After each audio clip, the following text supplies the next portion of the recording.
آخری جو ہمارا درس ہوا تھا وہ سیدنا ابراہیم علیہ السلام کی دعائیں اور ان کی قبولیت اور پس منظر کہ کس طرح انہوں نے شام سے اپنی آل اولاد کو مکہ مکرمہ کی سرزمین میں چھوڑا اور وہاں جو دعائیں مانگی اللہ نے وہ قبول فرمائیں اور لوگوں کے دلوں کو اس جگہ کہ جہاں نہ کھیتی نہ باڑی نہ پانی بنجر زمین تھی، لوگوں کے دلوں کو اس کی طرف مائل کر دیا۔ اس سے یہ ہمیں پتہ چلتا ہے کہ ظاہری اسباب جس سے ہم بظاہر مایوسی کا شکار ہو سکتے ہیں، اس میں مسلمان کو مایوس نہیں ہونا چاہیے، بلکہ اپنے رب عز و جل کی بارگاہ میں دعا کرنا چاہیے کہ وہ ناممکن کو ممکن بنانے پر قادر ہے، وہ بنجر کو آباد کرنے پر قادر ہے، وہ مشکل کو آسانی میں تبدیل کرنے پر قادر ہے۔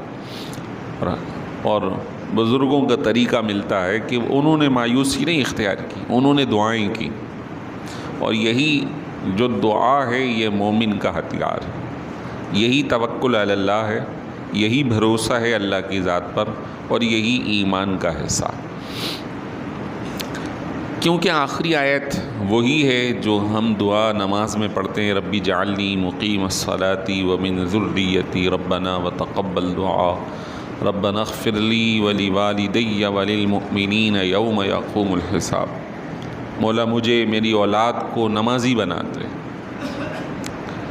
میری بخشش فرما، میرے ماں باپ کی بخشش فرما، اور حساب والے دن مومنوں کی بخشش فرما۔ وہ حساب کا جو دن ہے وہ کیا ہے؟ قیامت کا دن۔ ارشاد فرمایا اگلا جو رکوع ہے وہ قیامت کے پس منظر کو بیان فرما رہا۔ فرمایا وَلَا تَحْسَبَنَّ اللَّهَ غَافِلًا عَمَّا يَعْمَلُ الظَّالِمُونَ۔ ایک قرآن کو سننے والے، تو اللہ کو غافل مت سمجھ ان لوگوں کے کاموں سے جو ظالم کرتے ہیں۔ ظالم کی دو تفسیریں ہیں، ایک ہے ظالم کا مطلب بے ایمان یعنی کافر،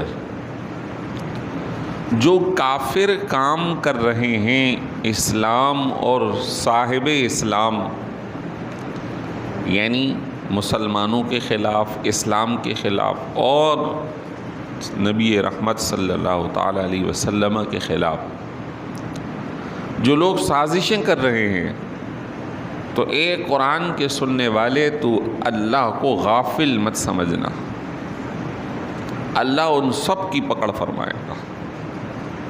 یہ تفسیر ہے اسلام اور اہل اسلام کے خلاف، ان لوگوں کو ظالم کہا گیا، وہ کافر ہیں۔ اور ظالم کا ایک معنی ہے گنہگار، ایمان تو لے آئے لیکن اپنے ایمان لانے کے باوجود اپنے آپ پہ ظلم کر رہا ہے۔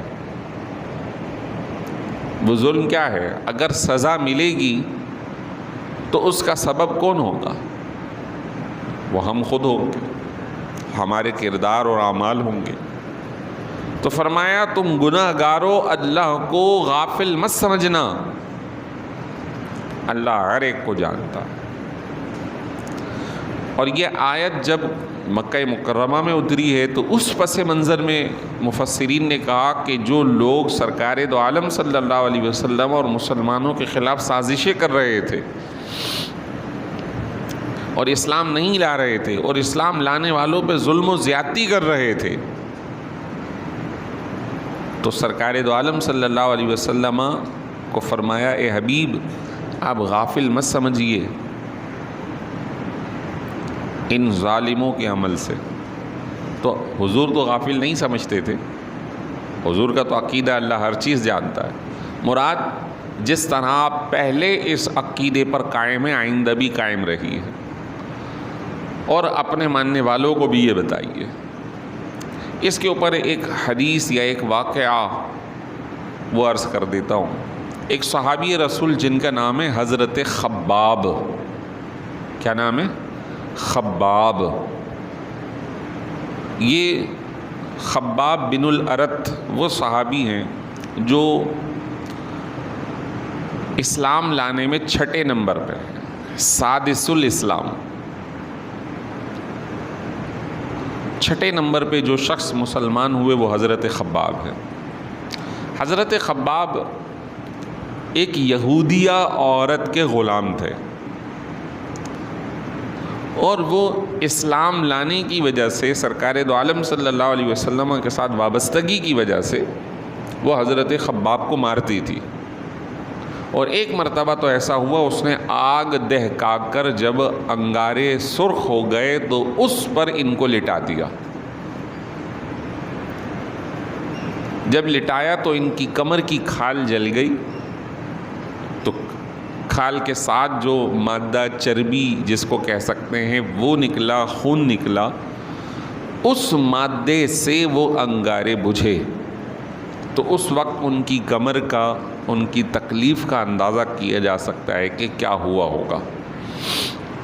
اور اس کا اندازہ اس بات سے بھی کہ حضرت عمر فاروق ایک روز بیٹھے تھے کہ حضرت خباب آ کے ملنے بیٹھے، تو اتفاقاً اس زمانے میں جس طرح احرام کی 2 چادریں ہوتی ہیں ایسے ہی کمی کا ماحول تھا، تو وہ 2 چادریں ہی پہنے ہوئے تھے، تو ان کی کمر سے وہ چادر ہٹ گئی تو حضرت عمر فاروق بہت آبدیدہ ہو گئے اور کہنے لگے خدا کی قسم میں نے اس طرح جلی ہوئی تکلیف دہ کمر کسی کی نہیں دیکھی۔ وہی حضرت خباب جب تکلیف اور اذیت میں تھے تو ایک روز حضور سے ملنے آئے، اور آپ صلی اللہ علیہ وسلم، بالکل ابتدائی زمانے کی بات ہے، آپ حرم محترم میں کعبۃ اللہ شریف کے سائے میں، یعنی دھوپ ڈھل رہی ہے تو ایک سائے میں حضور وہاں کعبۃ اللہ شریف کے سائے میں لیٹے، تو کہنے لگے، عرض کرنے لگے کہ یا رسول اللہ آپ ہمارے لیے دعا کیوں نہیں کرتے؟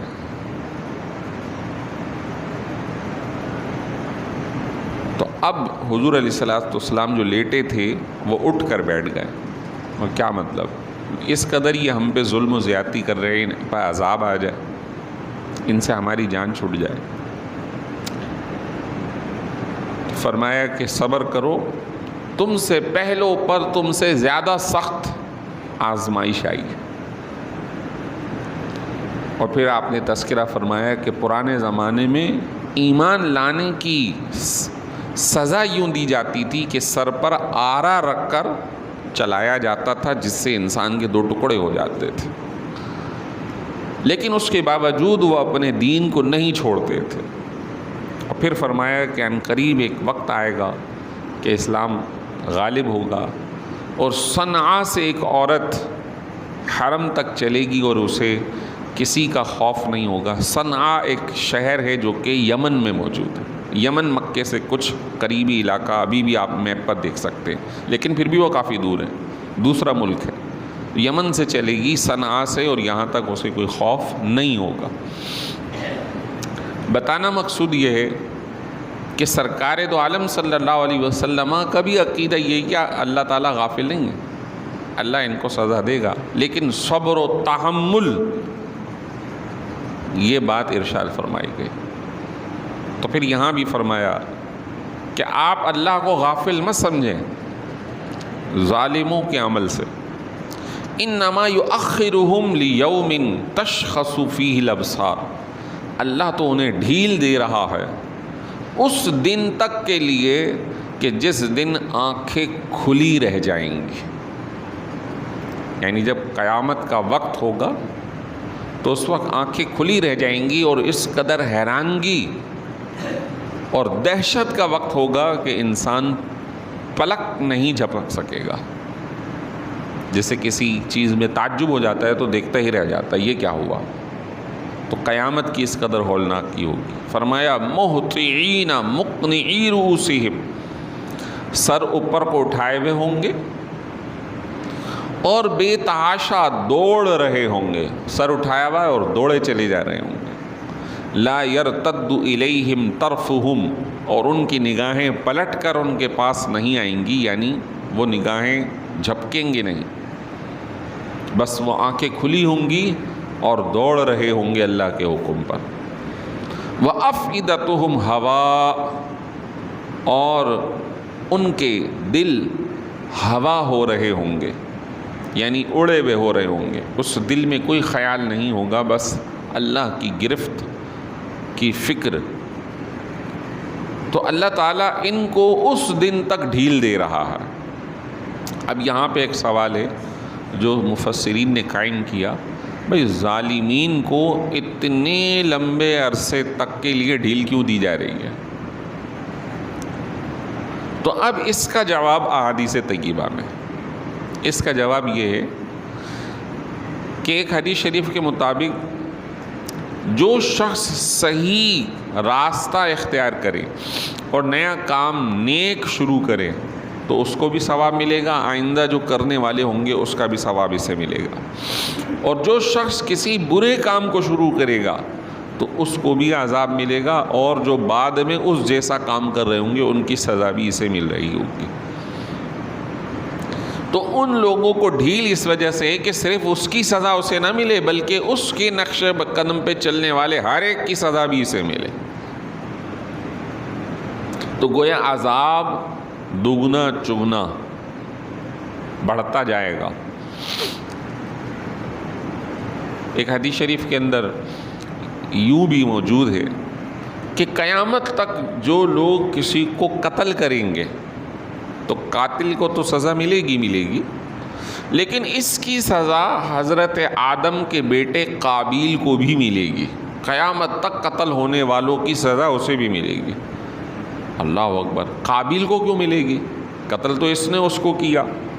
کیونکہ غلط کام قتل کرنے کا قابیل نے شروع کیا تھا کہ اس نے اپنے بھائی حابیل کو قتل کیا تھا. تو معلوم یہ ہوا کہ اگر کوئی نیکی نہیں کر سکتے تو کوئی برائی بھی نہ کرو، برائی کو شروع بھی نہ کرو، کیونکہ جو پھر آئندہ اس پہ عمل کرتا رہے گا اس کا بھی عذاب اس شروع کرنے والے کو ملے گا. تو اس وجہ سے انہیں قیامت تک ڈھیل دی جا رہی ہے، کیونکہ نیکی بھی قیامت تک چل رہی ہے اور بدی بھی قیامت تک چل رہی ہے، جب تک کہ دنیا فنا نہیں ہو جاتی. نیکی کیسے چلے گی؟ جیسے میں نے عرض کیا کہ جو نیکی شروع کرے گا آئندہ اس پہ، مثال کے طور پہ ایک شخص نے مسجد بنا لی، اب وہ تو چلا گیا، اب وہ مسجد کب تک قائم رہتی ہے؟ مثال کے طور پر یہ مسجد جس میں ہم بیٹھے ہیں آج 40-50 سال کے قریب ہو رہے ہیں کہ یہ تعمیر ہوئی بھی ہے. اب 50 سال کے دوران جتنے بھی تعمیرات میں حصہ لینے والے ہیں وہ کتنے ہی انتقال کر گئے. کب تک چلتی ہے؟ اللہ قیامت تک چلائے. لیکن عمارت کا ایک وقت ہے، 100 سال، پھر جا کے اس کو دوبارہ شہید ہو کے دوبارہ بنانا پڑے گا. لیکن جب تک یہ چلتی رہے گی اس وقت تک اس کا ثواب اس بندے کو جس نے اس میں حصہ لیا ملتا رہے گا. تو بندہ تو چلا گیا لیکن ثواب اس کا چل رہا ہے. اسی طرح کوئی غلط کام کسی نے شروع کیا، وہ مر گیا، لیکن جب تک وہ آگے چلتا رہے گا اس کی سزا اسے ملتی رہے گی. یہ طریقہ. ارشاد فرمایا ظالمین یعنی کافروں کے بارے میں خصوصی طور پہ، اور ہم مسلمانوں کے لیے عملی جو کمزور ہیں، فرمایا وَأَنذِرِ النَّاسَ، اے حبیب لوگوں کو ڈرائیے، یوم یأتیہم العذاب، اس دن سے کہ جس دن ان کو عذاب آ جائے گا. فَيَقُولُ الَّذِينَ ظَلَمُوا، پھر ظالم کہیں گے ربنا اخرنا الی اجل قریب، مولا ہمیں کچھ قریب وقت کی مہلت دے دے. نجب دعوتک، ہم تیری دعوت کو قبول کر لیں گے. وَنَتَّبِعِ الرُّسُلَ، اور ہم رسولوں کی اتباع کر لیں گے. اللہ تعالیٰ فرمائے گا اَوَلَمْ تَكُونُوا أَقْسَمْتُم مِّن قَبْلُ مَا لَكُم مِّن زَوَالٍ، کیا تم وہی نہیں کہ جو تم قسمیں کھاتے تھے کہ ہم تو زائل ہوں گے ہی نہیں، ہمیں تو کچھ نہیں ہوگا، ہم تو بخشے بخشائے. کیا تم وہ نہیں جو تم قسمیں کھایا کرتے تھے؟ وَسَكَنْتُمْ فِي مَسَاكِنِ الَّذِينَ ظَلَمُوا أَنفُسَهُمْ، اور تم وہی نہیں جو ان لوگوں کے مکانات پہ جگہ میں ٹھہرے کہ جو اپنے آپ پہ ظلم کر چکے تھے، وَتَبَيَّنَ لَكُمْ كَيْفَ فَعَلْنَا بِهِمْ، اور کیا تم وہی نہیں کہ جن کو ہم نے آگاہ کر دیا تھا اس عمل سے جو ہم نے ظالمین کے ساتھ کیا؟ وَضَرَبْنَا لَكُمُ الْأَمْثَالَ، کیا تم وہی نہیں کہ جن کو ہم نے مثالیں دے دے کے سمجھایا تھا؟ مکہ مکرمہ کے تناظر میں لے لیجئے تو مکے والوں کو کہا جائے گا کیا تم وہی نہیں کہ تم ظالمین کے علاقے میں رہتے تھے؟ مکہ مکرمہ کے قریب ہی قوم سمود کا عذاب ہوا تھا اور وہ وہیں سے جاتے آتے تھے، اور آج بھی وہ علاقے جو عذاب کے ہیں، جو غیر مسلم ہیں یا مسلمان جو غفلت میں ہیں، انہیں پکنک پوائنٹ سمجھتے ہیں۔ 7 عجوبہ میں سے ایک عجائبات قوم سمود کے وہ محلات ہیں، آج بھی دنیا میں فرعون کے وہ اہرام مصر ہیں، لوگ گھومنے جاتے، دیکھنے جاتے، حالانکہ یہ تو وہ جگہ ہیں کہ جن کو اللہ نے عذاب الہی کا حصہ بنایا۔ سرکار دو عالم صلی اللہ علیہ وسلم ایک مرتبہ قوم سمود کے محلات کے قریب سے گزرے، کسی سفر میں جا رہے تھے تو اس علاقے سے گزرے، تو صحابہ کرام کو کیونکہ تعلیم نہیں ملی تھی، ابھی ابتدائی زمانہ تھا، تو وہاں کنواں تھا جو قوم سمود کے زمانے سے چلا آ رہا تھا، تو ان کو بھوک کا سلسلہ تھا، تو انہوں نے وہاں سے پانی لے کر جو آٹا تھا اسے گوندھا کہ اب روٹی پکائیں گے اور سالن پکائیں گے، یہاں کچھ دیر اسٹے کریں گے، کھانا کھائیں گے، پھر آگے بڑھ جائیں گے۔ حضور پیچھے سے تشریف لائے تو آپ نے اپنے سر پر چادر ڈال لی اور صحابہ کو فرمایا اپنے سروں پر چادر ڈال لو اور جو آٹا گوندھا ہے اسے پھینک دو اور یہاں سے جلد نکلو کہ یہاں پر اللہ کا عذاب آیا ہے اور ہم ان چیزوں کو اپنے ساتھ نہیں رکھ سکتے۔ اندازہ کیجئے، لوگ گھومنے جاتے ہیں کہ وہ 7 عجائبات دیکھیں گے اور وہاں پکنک کا سماں ہے، جبکہ وہ تو عبرت کی جگہ ہے، اسے تو اللہ نے اپنی نافرمانی کی وجہ سے عبرت بنا دیا۔ اتنے طاقتور، اتنے ہنرمند ہونے کے باوجود کہ بڑے بڑے پہاڑوں کو چیر کر انہوں نے گھر بنا لیے، لیکن جب اللہ کی نافرمانی پائے تو اللہ نے ایک فرشتے کے ذریعے سب کو تباہ و برباد فرما دیا۔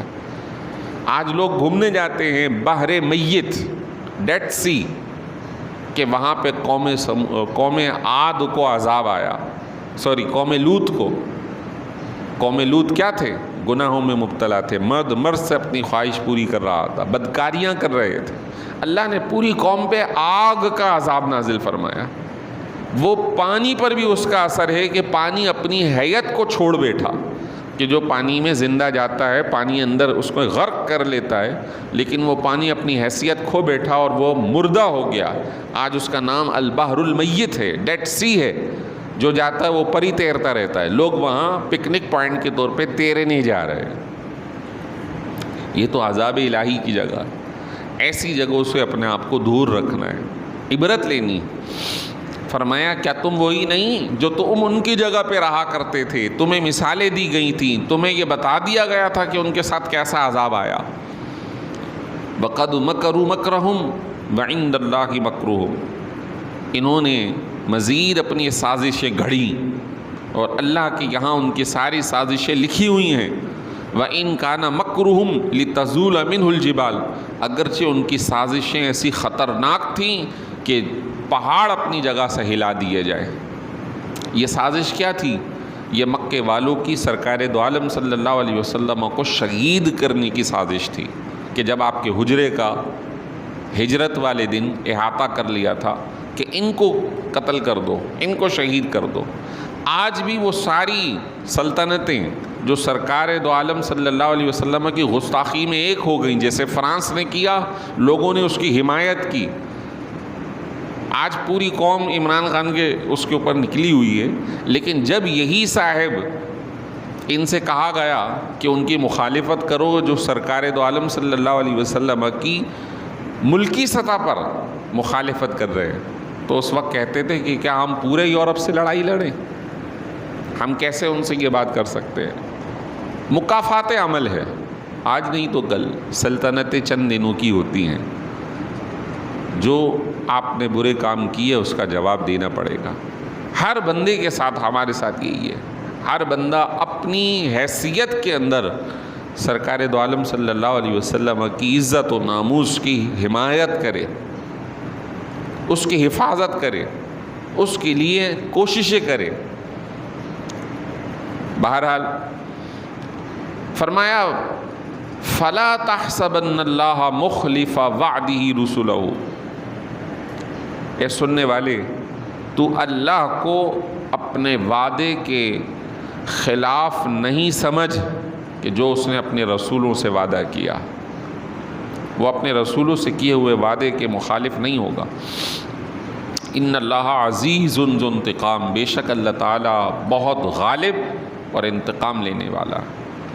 یوم تبدل الارض، اب قیامت کے دن کی ہولناکی ذرا دیکھیے کہ قیامت کے دن یہ ہوگا کہ زمین کو غیر الارض، دوسری زمین سے بدل دیا جائے گا، والسماوات، اور آسمانوں کو بدل دیا جائے گا۔ تفسیر میں آتا ہے اس کی دو طریقے کی تفسیر ہے۔ ایک صورت یہ ہے کہ یہ پوری زمین جس پہ ہم موجود ہیں، جو ہم سے گناہ سرزد ہوئے ہیں قوم سے اور اسی طرح کافروں سے، اللہ اس پوری زمین کو لپیٹ دے گا اور ایک نئی زمین برآمد ہو جائے گی، اور یہ پاسبل ہے۔ جب زلزلہ آتا ہے تو کیا ہوتا ہے؟ اوپر والی نیچے اور نیچے والی اوپر بدل دی جاتی ہے، الٹ پلٹ دیا جاتا ہے۔ اور ایک تفسیر یہ ہے کہ رہے گی تو زمین یہی، لیکن اس کی حیت اور صفات بدل دی جائیں گی۔ وہ یہ ہے کہ اس زمین کو تانبے کا کر دیا جائے گا، یعنی یہ زمین مٹی کی نہیں رہے گی، اس کو تانبے اور پیتل سے بدل دیا جائے گا۔ اور ان احادیث سے اس کا ثبوت ہوتا ہے کہ جب قیامت کا روز ہوگا تو سورج سوانیزے پر ہوگا اور زمین تانبے کی ہوگی، اور ہر شخص اپنے گناہوں اور اپنے عمل کی وجہ سے اپنے اپنے پسینوں کے اندر غرق ہوگا، کوئی ٹخنوں تک، کوئی گھٹنوں تک، کوئی ناف تک، کوئی سینے تک، اور کوئی اپنے پسینے میں ڈبکی لگا رہا ہوگا۔ تو اس وقت جو اوپر سے تپش اور نیچے جب تانبا گرم ہو جائے تو اس کا عالم کیا ہے؟ لوہا گرم ہو جائے تو لوہے کی حدت کم ہے، تانبے کی اس سے زیادہ ہے، تانبا اور زیادہ تیز گرم ہوتا ہے۔ یہی وجہ ہے کہ آپ دیکھیں جتنی بھی حدت ہو وہ تانبا برداشت کر لیتا ہے، تو ہمارے ہاں آج کل یہ کاپر وائر چلتی ہے، لوہے والی وائر نہیں چلتی۔ اس حدت کو یہ برداشت کرتا ہے اور خود گرم ہو بھی جاتا اور پگھلتا نہیں ہے، اس حدت میں پگھلتا نہیں ہے۔ تو اس شدت کے اندر وہ تانبا پگھلے گا نہیں، لیکن اس کے اندر جو لوگ کھڑے ہوئے ہوں گے وہ اپنی تکلیف کو جھیل رہے ہوں گے۔ اور فرمایا وَبَرَزُوا لِلَّهِ الْوَاحِدِ الْقَهَّارِ، سب کے سب ایک واحد اللہ کے لیے ظاہر ہو جائیں گے۔ فرمایا وَتَرَى الْمُجْرِمِينَ يَوْمَئِذٍ مُقَرَّنِينَ فِي الْأَصْفَادِ، اور آپ اس دن مجرموں کو زنجیروں میں جکڑا ہوا دیکھ رہے ہوں گے۔ سَرَابِيلُهُم مِّن قَطِرَانٍ، اور ان کو آگ کی قمیصیں پہنا دی جائیں گی۔ وَتَغْشَى وُجُوهَهُمُ النَّارُ، اور آگ ان کے چہروں کو اپنے لپیٹ میں لے لے گی۔ یہ قصے یا اسٹوریاں نہیں ہیں، یہ اللہ کا فرمان ہے، ایسا ہوگا، یہ حقائق ہیں۔ فرمایا لِيَجْزِيَ اللَّهُ كُلَّ نَفْسٍ مَّا كَسَبَتْ، یہ سب کا سب کیوں ہیں؟ تاکہ ہر شخص نے جو کیا اس کا بدلہ اسے مل جائے۔ ان اللہ سریع الحساب، اللہ بہت جلد حساب لینے والا۔ ھذا بلاغ للناس، آخری آیت ہے 13واں پارہ، یہ لوگوں کے لیے پیغام ہے، یہ پیغام ہے لوگوں کے لیے، آئندہ ہونے والے حالات کی وضاحت ہے۔ وَلِيُنذَرُوا بِهِ، کیوں ہیں؟ تاکہ لوگ اس پیغام کے ذریعے ڈریں، انہیں ڈرایا جائے اللہ کی نافرمانی سے، کفر سے، ظلم و زیادتی سے۔ وَلِيَعْلَمُوا، اور یہ پیغام اس وجہ سے ہے تاکہ لوگ جان لیں انما هو الہ واحد، کہ اللہ تو ایک ہی ہے۔ وَلِيَذَّكَّرَ أُولُو الْأَلْبَابِ، اور اس وجہ سے یہ پیغام آیا تاکہ جو عقل والے ہیں وہ نصیحت حاصل کر لیں، جو سمجھدار ہیں وہ اس نصیحت پہ عمل کریں۔ اللہ کی نافرمانی سے بچیں، کفر سے بچیں، قیامت کی ہولناکی کو پیش نظر رکھیں اور گناہوں سے اپنے دامن کو محفوظ رکھیں۔ اللہ تعالی ہم سب کا حامی و ناصر ہو، اللہ تعالی ایمان پر خاتمہ نصیب فرمائے۔